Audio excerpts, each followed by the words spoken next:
Welcome to Home Biz Tax Talk. My name is Lysandra Everett. I am the Home Biz Tax Lady, where I help home business owners win the tax game. Home Biz Tax Talk airs Monday through Friday, and when you tune into my show, you're going to hear about topics that are important to the home business community.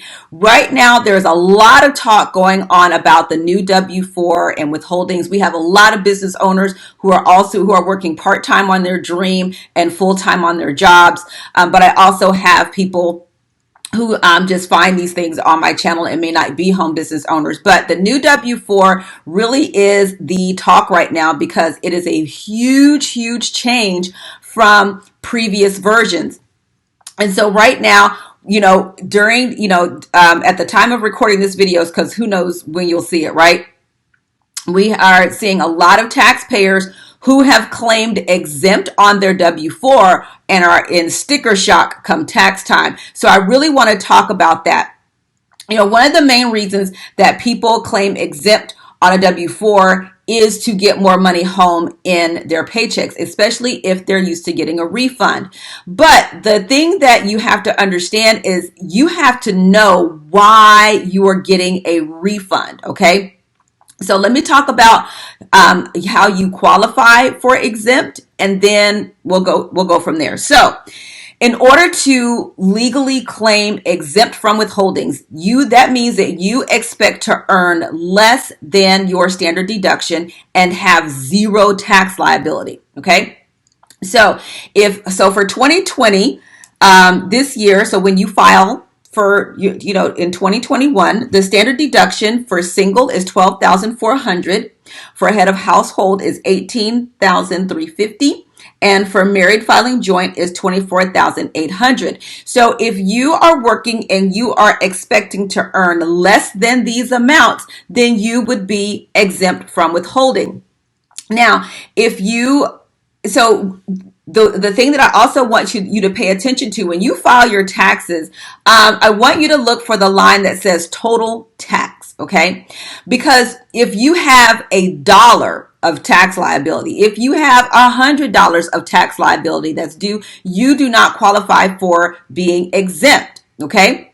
And even single people, and I say single people because you generally don't have any tax credits or anything like that, you could claim exempt and still owe. All right. So this is why I encourage you to use the withholding calculator on irs.gov. This new W-4, this is a first time for everyone. So we really won't know how the math works out until we get a little bit later on in the year. And then when people are filing next year and see if folks is stroking out. Okay.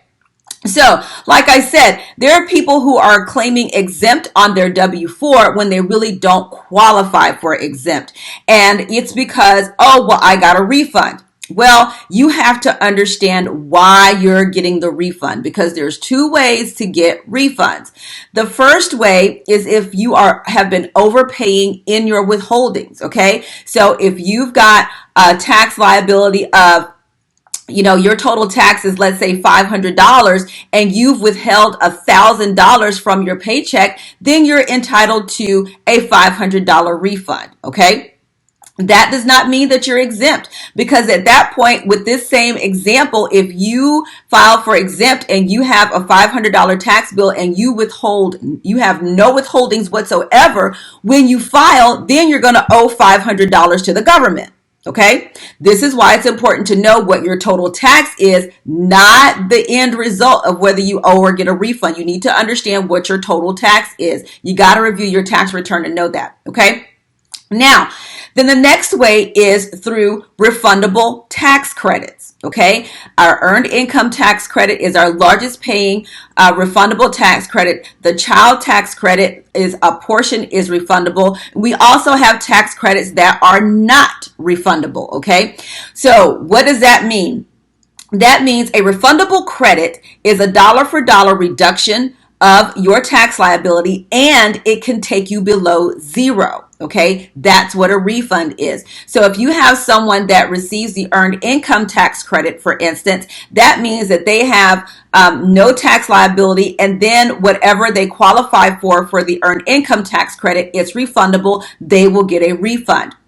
All right. Now, then there is the non-refundable tax credits that can only take you to zero, not below. So the other dependent credit right now is a $500 tax credit if you have, someone living in your home, a child, for instance, who is over the age of 17. That is a $500 non-refundable tax credit. That means if you have zero tax liability, you will get zero other dependent credit. Now, let's say, for instance, if you have $100 tax liability and you have that other dependent credit, you're only going to get $100 of that credit because it will take you to zero, not below. So you got to know whether the tax credits that you qualify for are refundable or non-refundable. It makes a difference. Okay.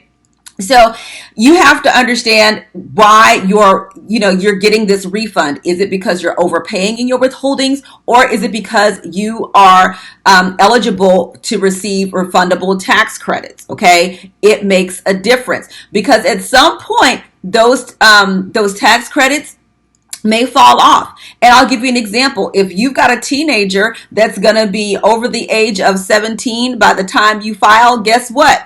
They no longer qualify for that $2,000 child tax credit, which only the first $1,400 is refundable. So now you've got a tax credit that just went out the window. And you have to know this about your taxes before you go and make this decision. So do not just go and claim exempt all willy-nilly without really knowing the math behind what you're doing. Look at your tax return to see what your total tax due is, number one. Number two, if you are expecting to earn more than your standard deduction, then you do not qualify for exempt.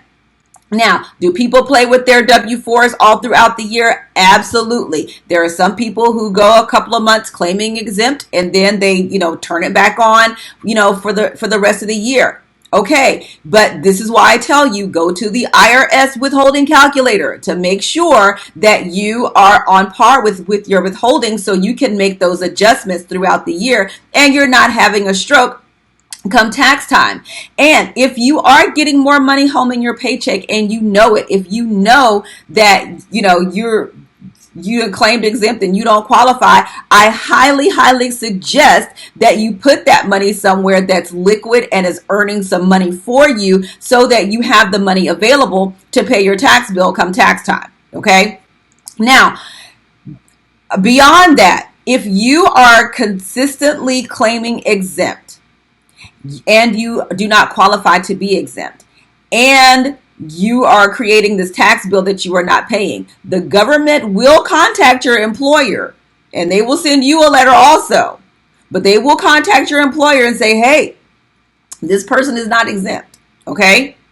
So understand that the government is not going to be just going to allow you to continually run up this tax bill. You're not paying it and you're still, taking all your withholdings to the house. No. That might work for a minute, but just know that if you're consistently creating a tax bill and you are claiming exempt, the government is not going to stand for that for too long. I'm just going to let you know. Okay. So yeah, that's what bottom line, when you file your taxes for this year, look at your total tax. Find that line on your tax return. If you don't know, ask your tax professional. It'll show you what your total tax liability is. All right. Then if you're getting a refund, you need to know why you're getting a refund. Did you overpay in your withholdings, or is it because you're getting refundable tax credits? If you're getting refundable tax credits, are you going to lose access to those tax credits in the coming year? It all makes a difference. Okay. So I hope that helps you out. Thank you guys so much for tuning into Home Biz Tax Talk. Oh, before I forget, if you have a job, you are working full-time on your job and you are building a business, okay? At some point, you are going to be in profit. You need to go to that withholding calculator, okay, to figure out your withholdings, what you should be paying in tax. And then you have the option of increasing your withholdings on your paycheck in order to cover your self-employment income, or send in estimated tax payments from your profits from your business. Okay, now I'm done. All right, thank you guys so much for tuning in to Home Biz Tax Talk. Again, we air Monday through Friday, and you can come right here to get your questions answered about your home business taxes. All right, have a great day, and I will see you all next time. Bye.